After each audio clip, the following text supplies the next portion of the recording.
We live in an age that craves power, hoards it, and defends it with walls of gold and armies of lawyers. But once, almost impossible as it is to imagine, there lived a man who was given the keys to the kingdoma absolute, unlimited authority over Rome and her legionsa, and he let them go. Not because he was weak, and not because he was foolish, but because he understood something about the nature of liberty that we have largely forgotten. This is the story of Lucius Quinctius Cincinnatus, the farmer who saved a republic and walked away, a ghost of honor haunting the corridors of history.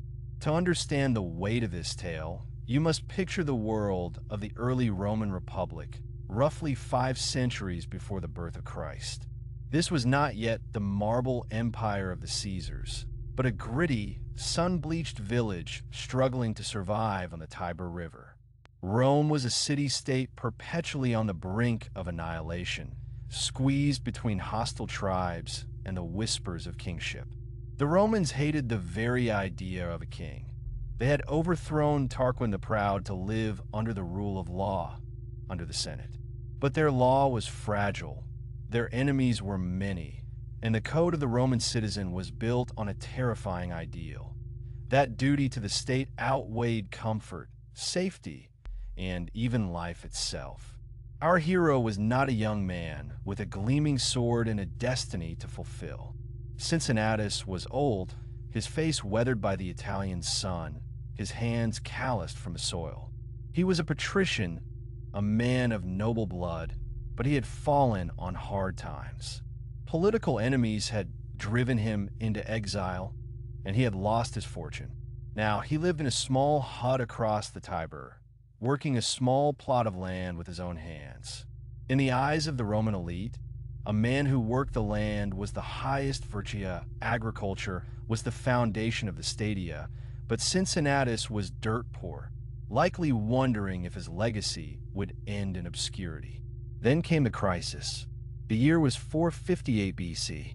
The Republic was bleeding. The Equi, a fierce mountain tribe, had trapped a Roman army in a narrow pass on Mount Algidus. The legions were surrounded, their food running out, staring up at the enemy fortifications that sealed their doom. In Rome, the Senate was seized by panic. They needed a savior, but not just any general. They needed a man with the authority to act instantly, to bypass bureaucracy, to raise an army and march. They appointed a dictator. In the Roman constitution, the dictator was not a tyrant. He was a magistrate appointed for 6 months, granted absolute power to deal with a specific emergency. It was the ultimate safety valve, a paradox of Roman liberty. Sometimes, to save freedom, you must temporarily suspend it. The Senate chose Cincinnatus. They found him not in a palace, but in his bean field. Imagine the scene. A delegation of senators, walking in their crisp magisterial robes, stepping through the mud to find an old man plowing a furrow. They hailed him as dictator. They told him the city was in danger, that the army was doomed. They offered him the rod of office, the symbol of supreme command. Cincinnatus did not preen. He did not rejoice. He looked at his humble plow, perhaps wiping the sweat from his brow. He asked his wife to fetch his toga from the hut. He put aside the tools of a farmer and took up the burden of a god. The speed of his action defies belief. There was no polling of the people, no weeks of deliberation. Cincinnatus issued a single command to the city. Every man of fighting age was to assemble on the field of Mars by sunset, bringing food for 5 days and stakes for fortification. He did not ask for volunteers. He demanded the service of the citizenry. The marketplaces emptied. The workshops fell silent. The men of Rome gathered, a makeshift army of civilians, and Cincinnatus led them into the night. He did not march them to a slow death. He took the enemy by surprise. Under the cover of darkness, he moved his legions around the enemy position. He did not attack the fortifications head-on. He outthought the Equi.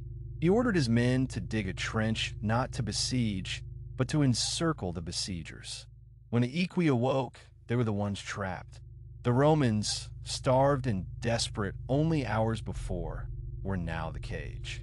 Cincinnatus offered terms: surrender and pass under the yokia, a symbol of submissiona, or die. The enemy generals surrendered. The Roman prisoners were freed. The Roman honor was avenged. It had taken 24 hours.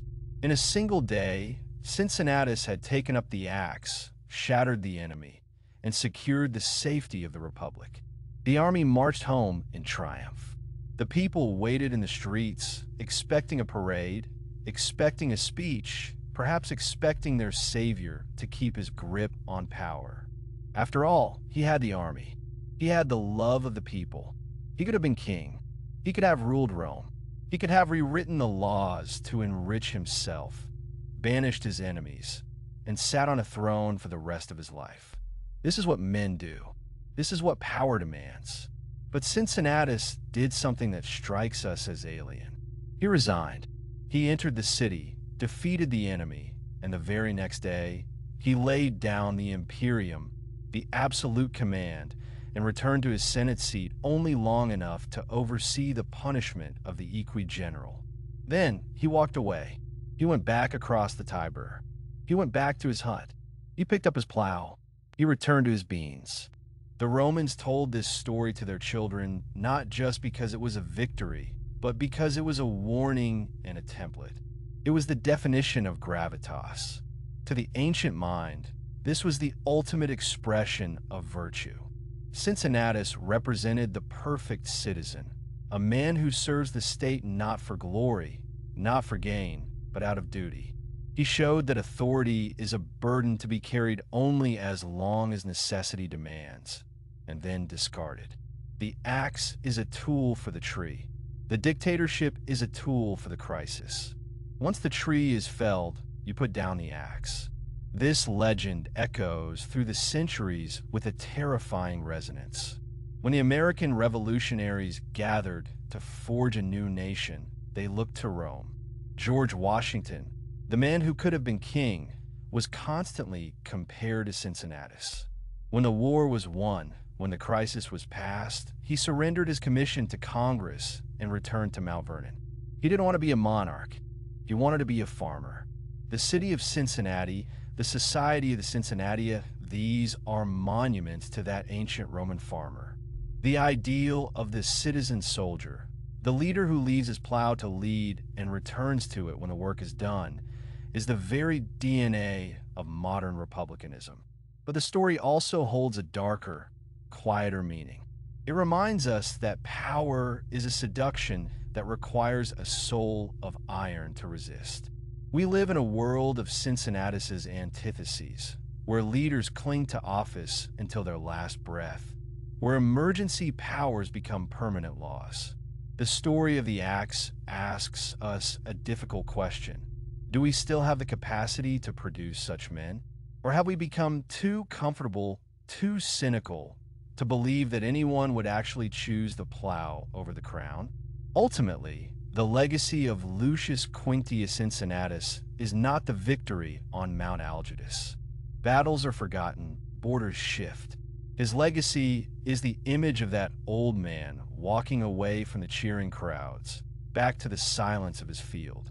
It is the image of liberty protected not by force of arms forever, but by the restraint of the human heart. It tells us that the strength of a nation does not depend on the size of its army, but on the virtue of its citizens.